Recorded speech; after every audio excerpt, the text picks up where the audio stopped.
I said, if our struggle and our hard time can help someone, I'm all about that. I feel like that God can bring good out of every difficult situation, but only if we surrender it to Him and we allow Him to.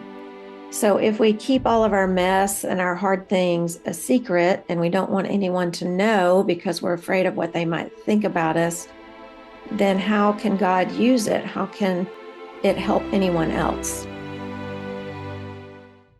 We'll talk about this and much more today. Welcome to a Writer's Day podcast.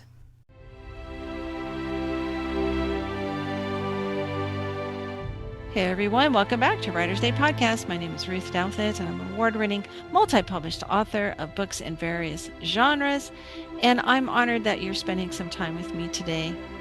And if you like today's episode, be sure and follow me over at Spotify, Amazon Music, Apple Podcasts, and YouTube. You can subscribe to my channel over there.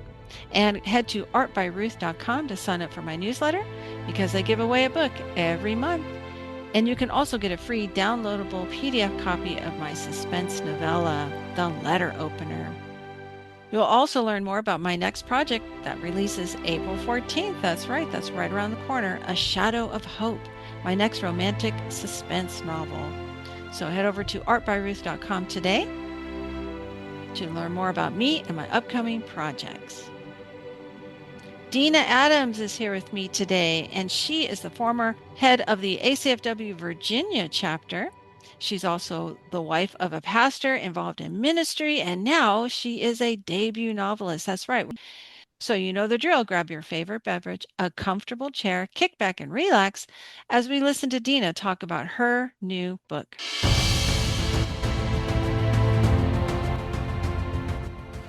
Hey everyone, welcome back to Writer's Day. I'm excited to have Deena Adams with me again. I know you spoke at a ACFW Virginia conference for us, and I think that's where I met you. Yeah, that was fun. Yeah. Well, why don't you tell us what you've been up to since the last time we spoke? Well, I have a book coming out, my debut novel, on April 28th. So I've been very busy working on that with all the final edits and trying to get together a launch team and figuring out a marketing plan. And that's part of being on your podcast is to try to help spread the word about Stronger Than the Storm and see if it's a book that your readers or your listeners might be interested in learning more about. But as a debut author, there's obviously a huge learning curve with all the tasks that go along with publishing your first book. So I've been trying to figure out how to get my author account on Goodreads and still waiting for Amazon to approve my author account so I can get the book on BookBub. And so there's been a lot of that going on this year so far, engaging with the launch team. And I did make time to attend a writer's retreat in February. I've been going every year to Lake Gaston with Lisa Carter and about 12 other writers that go to this retreat every year. And it's just a great time of encouragement and connection and just kind of getting refueled and a little bit of time for writing. I've had some family things too. We've had a lot of birthdays. We have several in January, one in February, multiple ones in March, 2 in April. My son and daughter are both in April. So a lot of that and travel. Just got back from Orlando, a church conference there with my husband, who's a pastor, and several other staff members and their spouses. And so while we were down there, we went to Disney for a few days. Of course. You got to do that. Fantastic. That was a lot of fun. Sounds like you've had a busy 3 months of the year so far. Absolutely. And you're right. Marketing your book and everything. That's something that authors have to know how to do now. It's not like the old days where the publisher did everything for you.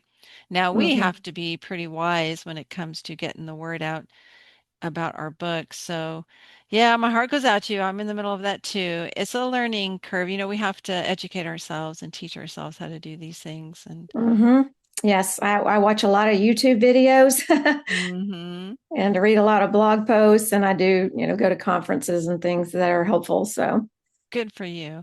Yeah, it's the best way to do it is to get that launch team together. Folks who are excited to spread the word about your book. And are you still heading up the ACFW Virginia chapter?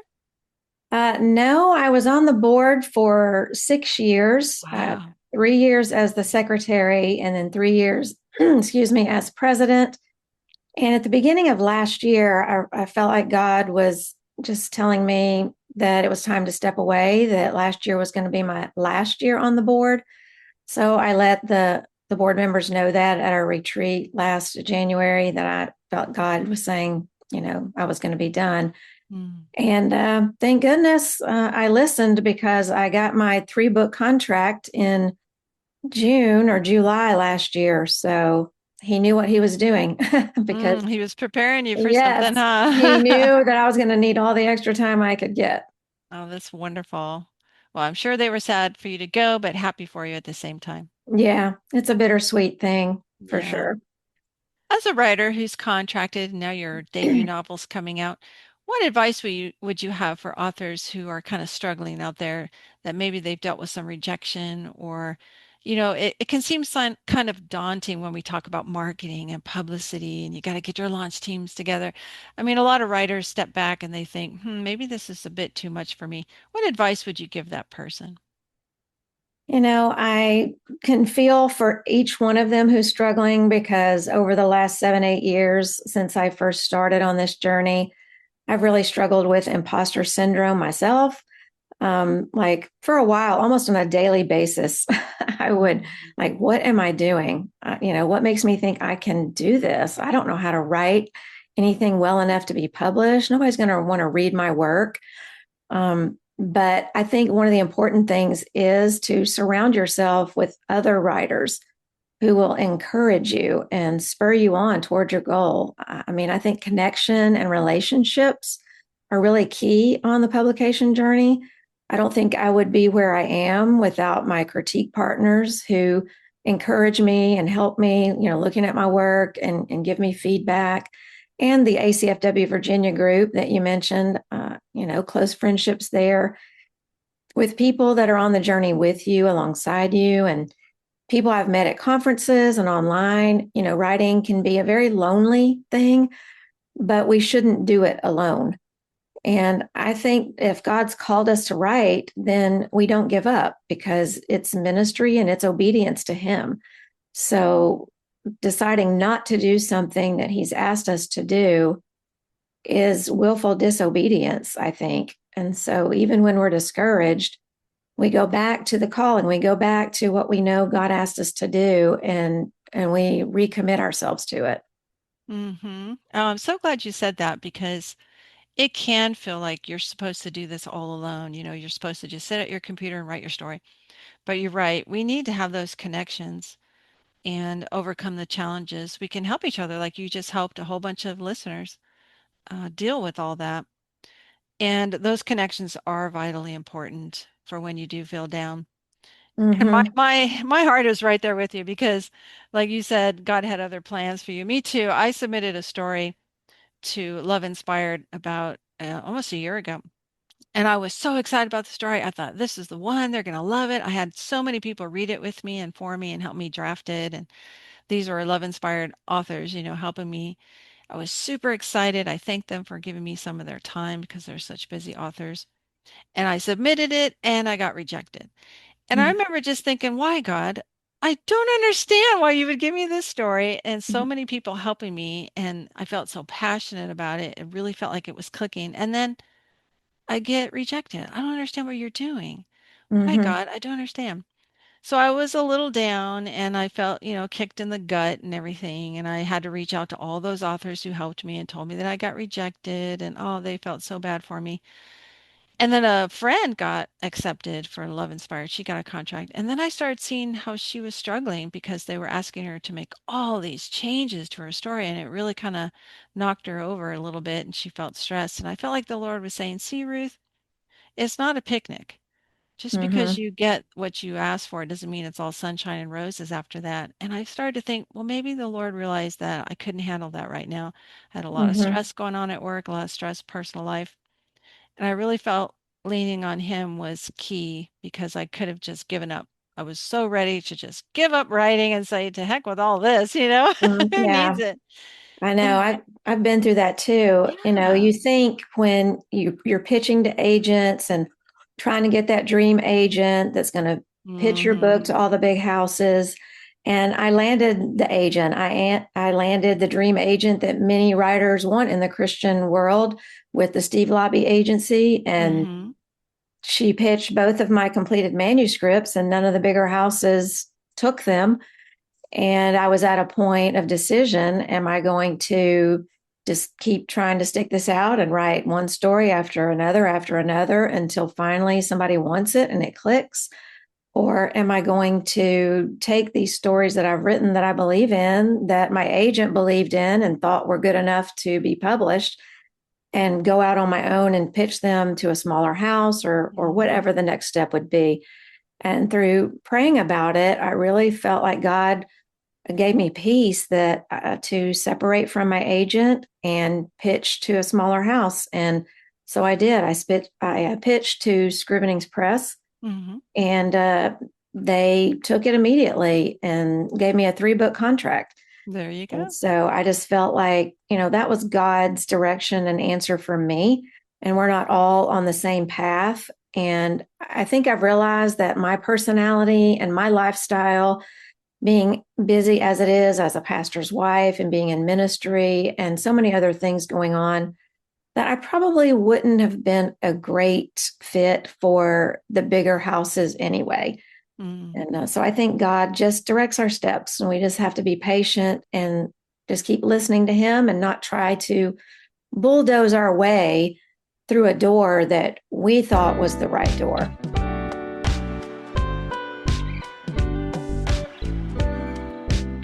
Well, let's talk about this debut novel, Stronger Than the Storm. Tell us about this amazing story. Well, this story, I originally wrote the first draft back in 2019, and I only started writing in 2018. And so I wrote one book before this one. And at this point in 2019, I still didn't really know what I was doing. So I had quite a hot mess when I finished the first draft.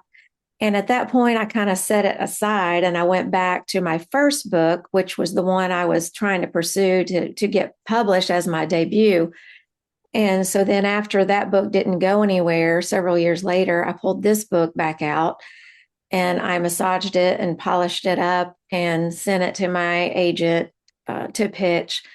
And it didn't go anywhere. And by that point, when I went out on my own, I said, okay, which book do I want to pitch as my debut? And I really felt like this was the one, because this book I have a real personal connection to, because it was inspired by, based on whatever you want to say, my own personal experience as a mom with a prodigal daughter. Mm. So it's about a ministry couple whose teenage daughter runs away from home and she returns pregnant. And so my husband and I went through that same scenario 20 years ago, actually this year. So coming up on the Wow. 20-year anniversary of that. And so although the book is fictional, it's a fictional family and, fictional things there. There are some real, true emotions and fears. And I gave Beth, the heroine of the story, some of my personality traits and many of my flaws, trying to be the mom whose kids are perfect and, all the church people, you want them to think you've got it all together, that your kids are, well behaved, godly kids. And I just realized that God taught me a lot about myself through that season with our prodigal daughter, and that what then I thought was her fault and things that she did that broke our relationship, that caused all the problems, it was really a lot of me too, and being controlling and those type of things. So I think part for me in this story is just trying to be vulnerable and transparent about my own weaknesses and flaws and what I learned from them, and to try to encourage others who may be going through the same thing right now with a child that is not following God, that goes the wrong way when you've raised them in church and prayed with them and for them and thought you had done all the right things. Mm-hmm. And then things go sideways, you don't really know what to do with that sometimes. So, my hope for this book is that it will be an encouragement to people who are going through a hard time. And it doesn't necessarily have to be with a prodigal child, it could be anything, because there are marital struggles in the book too, between Beth and Kevin. A lot of butting heads over what happens with their daughter Lisa and going about things in a different way. That causes conflict. And then a secret that Beth has held for 19 years that comes to light throws a big wrench in their family. Did you have to maybe have a sit down with your family and tell them, hey, I'm thinking about publishing this story that is very personal to us? Did you have to talk to them about it since it was about them too? I did talk to my daughter, who ran away, and told her I wanted to write this book. And she said, well, it's fiction, right? I said, yes, it's going to be fiction. It is fiction. So, but some of the moments are real, like a couple of the different things. And I gave her a copy to read before I even started trying to pitch it and put it out there. I said, I would like for you to read this first and, let me know that you're okay with it. Give me some feedback on the teenage daughter's character and her responses to things, her thoughts and feelings about what was going on and all of that. And to be honest, she never finished reading it. We did talk about it recently, actually. Hmm. And she said, I never finished reading it. She said, I want to wait. I'm going to read it when it comes out in paperback or whatever. I said, well, it's a lot better now than it was when I gave it to you. A lot has been changed, but I don't know. I think she's learned a lot through the process, and I have too. And like I said to her the other day when we talked about it, I said, if our struggle and our hard time can help someone, I'm all about that. I feel like that God can bring good out of every difficult situation, but only if we surrender it to Him and we allow Him to. So if we keep all of our mess and our hard things a secret and we don't want anyone to know because we're afraid of what they might think about us, then how can God use it? How can it help anyone else? That's so true.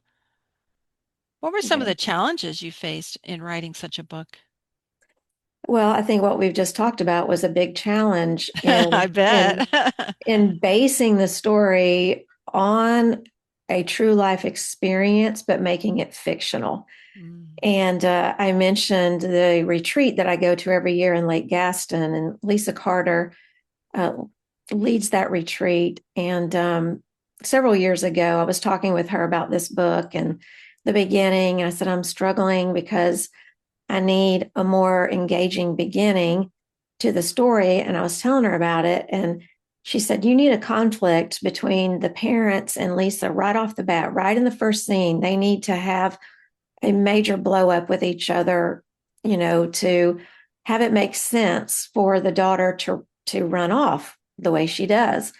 And I said, well, that's not how it happened, though. That's like, that didn't happen with our daughter. She didn't, we had no warning. We had no blow up. We had no issue at all. It was just out of the blue. And she looked at me point blank and said, are you writing your story or the Holbrook story?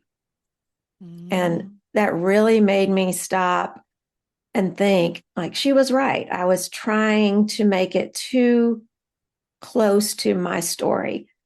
And so I went back and I completely changed it. And she really helped me to realize that this Holbrook family in Stronger Than the Storm needed to have their own unique story, not my story. Although there are, like I said, several true scenarios there and a lot of the emotions for Beth, I pulled out of my own emotions from my journals that I wrote during the hard times 20 years ago.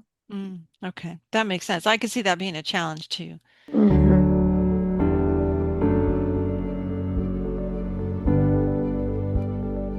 Now, you use the storm as the metaphor, and you even talk about that it's a powerful hurricane that just comes through this family. Did you feel that too in your family as well, that it was this storm? Because storms have double meaning. I mean, yeah, they can wipe out entire towns, right? We've seen that happen. But Hmm. storms also replenish the earth and clean out the dirty air and help the trees grow stronger. So it can have this beautiful double meaning. Did you find it that way too? I think so. And I'm a pantser, meaning I don't plot out the story before I start writing. I tried to do this one. I wrote some plot points and tried to make an outline, and the characters just kept going a different direction. So I just threw it out and said, forget it. And so I didn't even know that there was going to be a hurricane in the story until I was writing it. Mm. And so I wrote during the hurricane is when the outcome of Beth Holbrook's secret really comes to a head. And it's during the hurricane that they get answers for something that they didn't know about. And so it's kind of worked well together that it was a hurricane beating against their house on the outside, but the storm on the inside that they were facing was even harder and more devastating.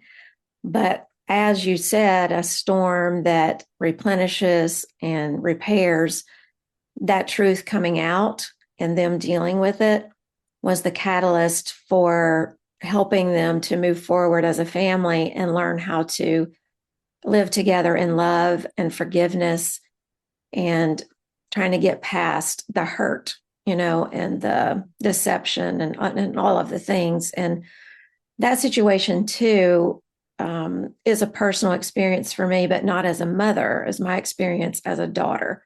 Mm. So parts of this story do relate to me as a mom, but also as a daughter. So I don't want to give any spoilers, but when people read it and they find out what the secret is and how it plays out, they can think about, wow, the author really went through this and knows what that felt like. Yeah, that's powerful. Well, Stronger Than the Storm releases April 28th.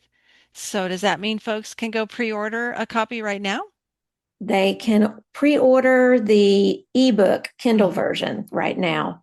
My Okay. publisher does not can't do paperback pre-orders on Amazon. So the ebook Sure. now, and then the paperback will be available on April 28th. Fantastic. So head over to Amazon and pre-order your ebook copy. So that way on April 28th, it'll just bling, automatically populate your Kindle reader. And head over to DeenaAdams.com to read more about the book, about Deena. You have a blog there. That's amazing. And you want folks to sign up for your newsletter? Absolutely.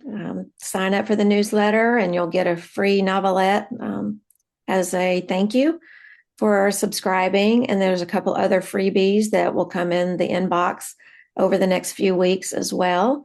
And I do giveaways in every newsletter that I send out. So you have a chance to win more Christian fiction and get Christian fiction news and recommendations and all kind of goodies. Fantastic. And so what's coming next for you? What are you working on next? Well, while I'm trying to launch this first book, I am about to finish the first draft of book 2 in this Holbrook series, and it's going to follow the eldest Holbrook child, Tyler, and his new bride, Shelby. And so once I finish that, hopefully in the next week or so, I'm going to finish the draft. I'll be diving deep into editing the mess that I have and trying to fit, sending the chapters to critique partners and beta readers. And then I'll be sending that polished manuscript to my publisher in August, and it will launch next June. Wow. So 2027, you'll see book 2. Fantastic. So listeners, be sure and head over to DeenaAdams.com to learn more about these projects. And you can also head to Amazon and follow her as an author too when her book comes out. I find that's the best way to be alerted to these new books coming out by authors, is to follow them on Amazon. Well, Yes. Deena, this has been so fun. This story sounds amazing. So thank you for being on the podcast today. Thank you for having me. It's been a pleasure. Wow, wasn't that wonderful to listen to Deena Adams talk about her newest book, Stronger Than the Storm. Amazing. And I love how she was willing to risk it all and tell her story through this fiction novel and go with a smaller press. So I hope that you've been encouraged by Deena's story about her perseverance for her writing career. And each of our journeys are unique, and so I admire her for not giving up. And it really sounds like this story can apply to daughters and moms and families. So yeah, be sure and pre-order your copy of Stronger Than the Storm over at Amazon, and follow Deena at DeenaAdams.com. That's DEENA Adams.com, and sign up for her newsletter to get those freebies. You are inspired to keep going on your writing journey because, like I always say, someone out there needs to read your story. So don't give up. Keep going. You could give light and hope to someone out there who desperately needs it. And until next time, thanks for listening. God bless.